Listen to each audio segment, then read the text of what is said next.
नमस्कार दोस्तों, आइए जानते हैं आज मध्य प्रदेश की बड़ी खबरें। दोस्तों, आप इस वीडियो को अभी कौन से जिले से देख रहे हैं, उस जिले का नाम कमेंट में जरूर लिखें। आज की पहली खबर है कि हाथियों के डर से 7 गांवों के स्कूलों की छुट्टी। डिंडौरी में पश्चिम करंजिया वन परिक्षेत्र के ठाड़ापथरा गांव के जंगल में पिछले एक हफ्ते से टाइगर और हाथियों के चलते ग्रामीण दहशत में हैं। हालात इतने गंभीर हैं कि छात्र छात्राओं ने स्कूल जाना बंद कर दिया है। इसे देखते हुए 25 से 29 नवंबर तक 4 दिन के लिए आसपास के 7 स्कूलों में छुट्टी घोषित कर दी गई है। छुट्टी का आदेश रविवार शाम को जनजातीय कार्य विभाग के सहायक आयुक्त ने बीआरसी और बीओ की रिपोर्ट के आधार पर जारी किया है। परीक्षा का पेपर लीक किया तो होगी उम्र कैद। मध्य प्रदेश में अब किसी ने पेपर लीक किया तो उसे आजीवन कारावास और 1 करोड़ रुपए तक का जुर्माना देना पड़ सकता है। कोई नकलकर्ता पकड़ा जाएगा तो वह जेल नहीं जाएगा, लेकिन अगले 1 साल तक परीक्षा नहीं दे सकेगा। दरअसल मध्य प्रदेश सरकार पेपर लीक और परीक्षाओं में नकल रोकने के लिए कड़ा कानून लाने जा रही है। इसके लिए परीक्षा कानून में बड़ा बदलाव किया जा रहा है। संशोधित कानून का ड्राफ्ट स्कूल शिक्षा विभाग ने तैयार कर लिया है। यह ड्राफ्ट परीक्षण के लिए विधि विभाग को भेजा गया है। इसके बाद इसे कैबिनेट की मंजूरी के लिए भेजा जाएगा। सरकार की कोशिश है कि इस कानून को शीतकालीन सत्र के दौरान विधानसभा में पारित कराकर लागू किया जाए। सरकारी अस्पतालों में इलाज करेंगे निजी डॉक्टर्स। सरकारी अस्पतालों में विशेषज्ञों के खाली पदों पर निजी डॉक्टरों को अनुबंधित करने विभाग ने समिति बनाई है। यह काम रोगी कल्याण समिति के जरिए होगा। अनुबंधित डॉक्टरों को मरीजों के पूरे इलाज के अस्पताल से डिस्चार्ज होने और उसके पहले फॉलोअप के बाद ही भुगतान किया जाएगा। निजी डॉक्टरों को 1 साल के अनुबंध पर रखा जाएगा। आयुक्त स्वास्थ्य एवं चिकित्सा शिक्षा तरुण राठी ने आदेश जारी किया है। जिन सरकारी अस्पतालों में विशेषज्ञ चिकित्सकों के पद खाली हैं, जबकि सभी संसाधन हैं, तो निजी विशेषज्ञों को अनुबंधित किया जाएगा। प्रति केस के मान से मासिक आधार पर भुगतान किया जाएगा। नियुक्ति के लिए न्यूनतम 3 वर्ष का अनुभव अनिवार्य किया गया है।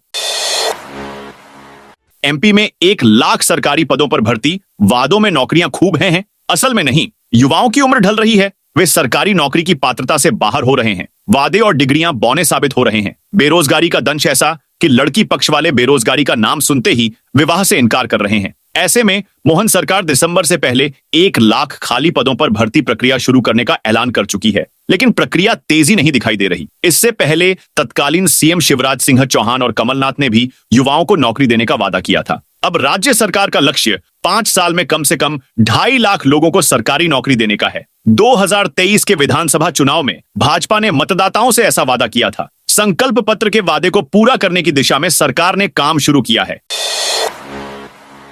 1 जनवरी 2025 से ऑफिस लेट आए तो कटेगी सैलरी। 1 जनवरी 2025 से बड़ा बदलाव आने वाला है। जानकारी के लिए बता दें कि इंदौर शहर के सभी शासकीय स्कूलों और अस्पतालों तथा ग्राम पंचायतों में भी अगले 15 दिनों में उपस्थिति दर्ज करने के लिए बायोमेट्रिक मशीनें लग जाएंगी। सभी कर्मचारियों को समय पर ऑफिस जाकर बायोमेट्रिक अटेंडेंस लगानी होगी। अगर कर्मचारी ऐसा नहीं करेंगे तो वेतन की कटौती की जाएगी। यह जानकारी कलेक्टर आशीष सिंह द्वारा ली गई बैठक में दी गई।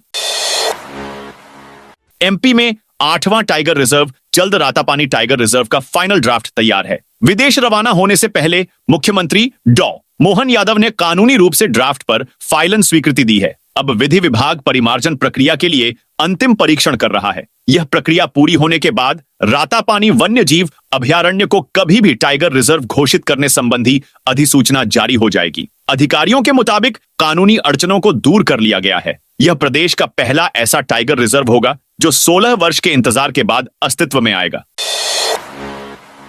भोपाल में 3,500 किसान आधार से लिंक नहीं। भोपाल जिले में 3,500 से ज्यादा किसानों ने अपने बैंक अकाउंट आधार से लिंक नहीं कराए हैं, जबकि 6,000 से अधिक किसानों ने केवाईसी भी नहीं कराया है। ऐसे में उन्हें सरकार की ओर से मिलने वाली राशि नहीं मिल सकेगी। प्रधानमंत्री किसान सम्मान निधि एवं मुख्यमंत्री किसान कल्याण योजना का लाभ ले रहे किसानों को अपना ई-केवाईसी एवं बैंक खाता आधार से लिंक करवाना था, लेकिन अब तक 9,500 किसान पीछे रह गए। किसानों ने बंद रखा उज्जैन झालावाड़ हाईवे। उज्जैन के घटिटिया में किसानों ने उज्जैन झालावाड़ नेशनल हाईवे 1 घंटे तक बंद रखा। सोयाबीन की तुलाई में अवैध वसूली का आरोप लगाते हुए किसानों ने सोमवार को एक बार फिर चक्का जाम कर दिया। सोयाबीन की उपज बेचने मंडी और सोसाइटी में पहुंचे किसानों का आरोप है कि सर्वेयर द्वारा पैसा लेकर सोयाबीन की खरीदी की जा रही है। समर्थन मूल्य पर किसानों से अवैध वसूली हो रही है। सोयाबीन तौलने के बदले भी पैसा मांगा जा रहा है। पराली जलाने पर कलेक्टर ने लगाई रोक टीएल बैठक में सोमवार को कलेक्टर अरविंद दुबे ने सीएम हेल्पलाइन, आयुष्मान भारत, खाद्य वितरण समेत शासकीय योजनाओं और अभियानों की समीक्षा कर अधिकारियों को दिशा निर्देश दिए। उन्होंने सीएम हेल्पलाइन प्रकरणों के निराकरण को लेकर अधिकारियों से कहा, कोई भी प्रकरण या शिकायत अनअटेंडेंट नहीं रहे। शिकायत प्राप्त होते ही नियमानुसार निराकरण की कार्यवाही की जाए। लंदन में सीएम मोहन यादव ब्रिटिश सांसद करेंगे स्वागत। मुख्यमंत्री मोहन यादव टीम के साथ 6 दिनी विदेश दौरे के पहले चरण में रविवार को लंदन पहुंच गए। वे एम्प में विदेशी निवेश लाने के प्रयासों का सोमवार से श्री गणेश करेंगे। शुरुआत ब्रिटिश संसद में महात्मा गांधी की प्रतिमा पर पुष्पांजलि देकर करेंगे। फिर प्रवासी भारतीयों व फ्रेंड्स ऑफ एमपी के साथ निवेश पर मंथन करेंगे। मुंबई में सीएम से महाराष्ट्र कैडर के 10वीं फेल फेम आईपीएस मुरैना निवासी मनोज शर्मा आईजी व पत्नी महाराष्ट्र पर्यटन निगम की एमडी श्रद्धा शर्मा ने मुलाकात की।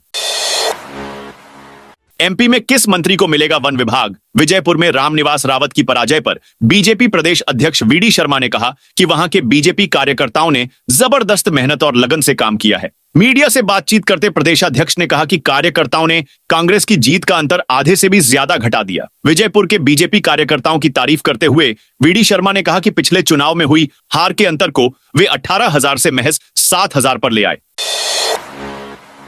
विजयपुर में हार, अखिलेश का बीजेपी पर तंज। विजयपुर उपचुनाव में मप्र सरकार के कैबिनेट मंत्री रामनिवास रावत की हार पर अब समाजवादी पार्टी के राष्ट्रीय अध्यक्ष और यूपी के पूर्व सीएम अखिलेश यादव ने बीजेपी पर तंज कसा है। अखिलेश ने ट्वीट कर लिखा, मध्य प्रदेश के विजयपुर विधानसभा उपचुनाव में भाजपा के कैबिनेट मंत्री की हार बता रही है कि भाजपा का सच क्या है। ये जीत परिवर्तन का बीज साबित होगी।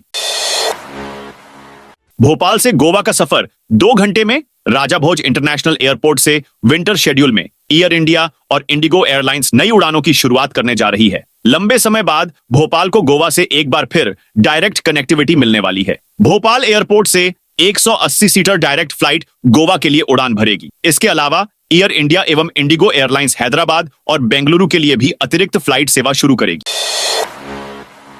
हाई स्कूल में 50% से ज्यादा बच्चे फेल। भोपाल हाई स्कूल में शिक्षा की हकीकत तिमाही परीक्षा के रिजल्ट से सामने आई। तिमाही परीक्षा में 10वीं कक्षा के 50% से ज्यादा बच्चे फेल हो गए। परीक्षा पिछले माह कराई गई थी। इन नतीजों से स्कूलों में पढ़ाई की स्थिति पर सवाल उठ रहे हैं। इनके अलावा 3 और कक्षाओं के नतीजे आए हैं। राजधानी के स्कूलों में पिछले माह हुई तिमाही परीक्षा कराई गई। कक्षा 10वीं में 7,875 बच्चों ने हिस्सा लिया। एक माह जारी रिजल्ट के मुताबिक इनमें से 3,720 बच्चे ही पास हो पाए। अयोध्या में महाकाल की ओर से बटेंगे लड्डू। अयोध्या के भव्य श्री राम मंदिर में होने जा रहे भगवान राम के विवाह उत्सव में भगवान महाकाल की ओर से लड्डू बांटे जाएंगे। मंदिर समिति द्वारा चिंतामणि स्थित लड्डू प्रसाद निर्माण इकाई में 1,11,111 लड्डुओं का निर्माण कराया जा रहा है। मुख्यमंत्री मोहन यादव आज को केसरिया झंडी दिखाकर लड्डू रथ को अयोध्या रवाना करेंगे। बता दें कि श्री राम मंदिर प्राण प्रतिष्ठा महोत्सव पर भी महाकाल मंदिर की ओर से 1 लाख लड्डू अयोध्या भेजे गए थे। अयोध्या में श्री राम विवाह की रस्में शुरू हो गई हैं। मध्य प्रदेश में अब बढ़ेगी ठंड। मध्य प्रदेश में इस समय कड़ाके की ठंड का दौर चल पड़ा है। पहाड़ी इलाकों में जारी बर्फबारी और उत्तर भारत से आ रही ठंडी हवाओं के चलते तापमान लगातार नीचे आता जा रहा है। राज्य का हिल स्टेशन पचमढ़ी सबसे ठंडा रहा, जहां न्यूनतम तापमान 5.6 डिग्री सेल्सियस दर्ज किया गया। वहीं राजधानी भोपाल में यह 9.8 डिग्री तक पहुंच गया। मौसम विभाग ने अगले कुछ दिनों तक मौसम के इसी तरह बने रहने की संभावना जताई है। ग्वालियर में एनएसयूआई महासचिव सहित 4 हिरासत में। ग्वालियर में सोमवार दोपहर जीवाजी विश्वविद्यालय जेयू में एनएसयूआई ने जमकर हंगामा किया। उच्च शिक्षा मंत्री इंद्र सिंह परमार दोपहर को जेयू में बैठक ले रहे थे। एनएसयूआई के कार्यकर्ता महासचिव वंश माहेश्वरी के नेतृत्व में उच्च शिक्षा मंत्री को झांपन देने पहुंचे थे, लेकिन विश्वविद्यालय के गेट पर मौजूद पुलिस अधिकारियों ने उन्हें रोक दिया। स्टेट चैंपियनशिप कबड्डी प्रतियोगिता विवादों में जबलपुर में चल रहा राज्य स्तरीय महिला कबड्डी महापौर कप विवादों में घिर गया है। महिला खिलाड़ियों ने आयोजकों पर भेदभाव करने का आरोप लगाया है। जबलपुर और मध्य प्रदेश की टीम से कई प्रतियोगिताओं में भाग लेने वाली खिलाड़ियों का कहना है कि उन्हें जबलपुर कबड्डी फेडरेशन से एनओसी अनापत्ति प्रमाण पत्र नहीं दी गई, जिसके चलते न केवल उन्हें इस प्रतियोगिता से बाहर होना पड़ा, बल्कि किसी दूसरी टीम से खेलने का मौका भी छिन गया।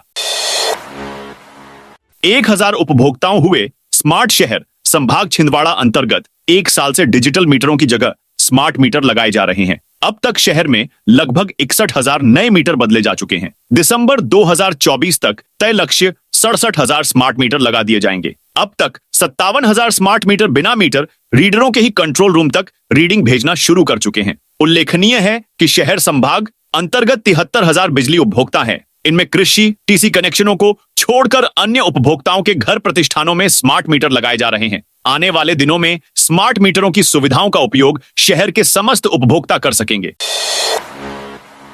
सरकार कराएगी 15,56,767 करोड़ के विकास कार्य। मध्य प्रदेश में सिंहस्थ 2028 की तैयारी राज्य सरकार ने शुरू कर दी है। इसके लिए 500 करोड़ रुपए का बजट प्रावधान भी किया गया है, मगर सिंहस्थ के कार्यों में इससे अधिक व्यय होगा। सिंहस्थ की तैयारियों के तहत 18 विभागों ने 568 कार्यों का प्रस्ताव शासन को सौंपा है।